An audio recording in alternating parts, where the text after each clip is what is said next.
سہیلی بات سناؤں، من کی باتیں تجھے بتاؤں، دلہن بن کر سج گئی ہوں میں، خود بھی روؤں تجھے بھی رلاؤں، آؤ سہیلی بات سناؤں۔ دیکھو ہاتھوں میں مہندی لگی ہے، تیری سنگنی آج پیا دیس چلی ہے، تن من میں ایک خوف ہے تاری، لب خاموش اور آنکھیں ہیں باری، آؤ سہیلی تجھے گلے لگاؤں، من کی باتیں تجھے بتاؤں۔ ماہیہ حیران و پریشان ڈری سہمی سے بیٹھی تھی، اسے کچھ سمجھ نہیں آ رہا تھا کہ کیا ہو رہا ہے، کیسے ایک اجنبی کے ساتھ یوں اچانک اس کا تعلق بن رہا تھا۔ وہ من ہی من میں یہی سوچے جا رہی تھی۔ اماں بختہ نے نہ آؤ دیکھا نہ تاؤ، اور جو ممکن ہوا ماہیہ اور حسین کی شادی کے لیے کر ڈالا۔ شام تک گھر میں شادی والا ماحول بن چکا تھا، ہر چیز کی تیاریاں مکمل کر لی گئی، اور یوں اچانک صبح کے فیصلے نے شام تک ماہیہ کو حسین کی منقوہ بنا دیا تھا۔ بابا گاما اور مائی بختہ کی خوشی کی انتہا نہ تھی، کیونکہ ان کی بیٹی ان کی آنکھوں کے سامنے رخصت ہو گئی تھی اور دور بھی نہیں گئی۔ یوں ان کا منہ بولا بیٹا ان کے گھر کا داماد بن کر ہمیشہ کے لیے ان کے گھر کا فرد بن گیا۔ دن گزرتے گئے، حسین دن بدن ذمہ دار ہوتا گیا، اور ماہیہ اس کا لاابالی پن بھی اب ختم ہو گیا۔ وہ بہت سمجھدار اور دھیمے لہجے والی لڑکی بن گئی تھی، سب اپنی اپنی زندگیوں میں مطمئن تھے۔ ایک رات اچانک بابا گاما رات کو سویا تو اگلی صبح کا سورج اسے نصیب نہ ہوا۔ بغیر کسی تکلیف کے اچانک بابا گاما رخصت ہو گیا۔ حسین کو اس بات کا غم تھا کہ یوں اچانک باغ جیسی عظیم ہستی رخصت ہو گئی۔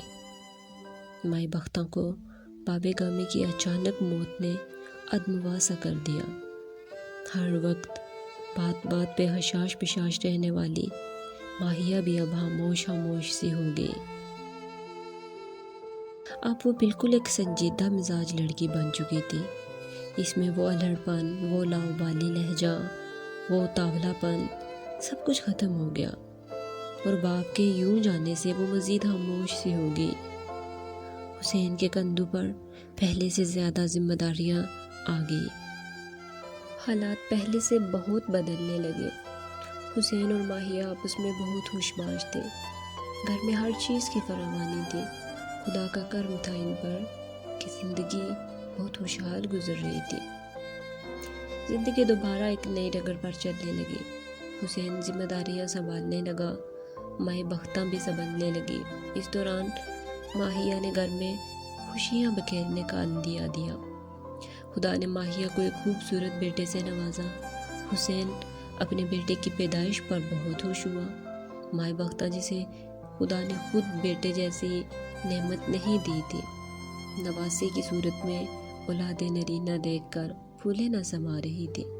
پورے گاؤں میں مٹھائی، گڑ اور چینی بانٹی گئی۔ حسین کا گھرانہ ایک مکمل خوشحال گھرانہ بن گیا۔ اب سوال پیدا ہوا کہ غلام حسین کے بیٹے کا کیا نام رکھا جائے۔ ماہیہ اور مائی بختہ بھی طرح طرح کے نام سوچے جا رہی تھی۔ غلام حسین بھی خود کئی نام سوچتا رہا، پھر فرزند کو اٹھاتا، بوسہ دیتا اور کہتا، دیکھ ماہیہ اس کی آنکھیں بالکل میرے جیسی ہیں تو نام میں رکھوں گا۔ ماہیہ پیار سے ناراضگی دکھاتی اور کہتی، نہیں جی، اس کا رنگ ڈھنگ، اس کا روپ تو بالکل مجھ پہ گیا ہے، تو نام تو اس کی اماں ہی رکھے گی۔ غلام حسین ہنستا چلا جاتا اور ماہیہ کو دیکھے جاتا۔ دیکھتے ہی دیکھتے ماہیہ کا بچہ 15 دن کا ہو گیا، پر ابھی تک دونوں نام رکھنے سے قاصر تھے۔ پھر مائی بختہ نے قصہ تمام کیا اور کہا کہ تم دونوں اپنے اپنے نام رکھ لینا، پر آج سے یہ میرا پیر بخش ہے۔ یوں ماہیہ اور غلام حسین کے بیٹے کا نام نانی محترمہ نے پیر بخش رکھا۔ اور پورے گھر میں پیر بخش کے نام کے نعرے لگنے لگے۔ ننھے فرشتے کی آوازیں پورے گھر میں گونجتی تھی۔ پیر بخش حسین کی آنکھ کا تارا تھا تو ماہیہ کی سانسیں اس میں بستی تھی۔ مائی بختہ وہ تو صدقے واری جاتی تھی۔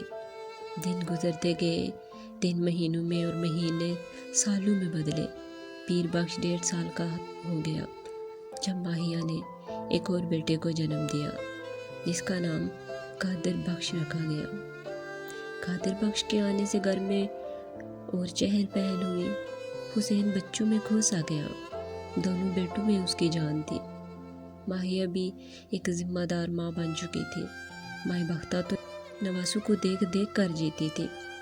اسے اولاد نرینہ نہ ہونے کا افسوس تھا تو نواسوں کو دیکھ کر اس کی تشنگی کو سکون آیا۔ زندگی اپنے ڈگر پر تھی کہ ایک دن عصر کے ٹائم ماہیہ پیر بخش کے ساتھ مصروف تھی۔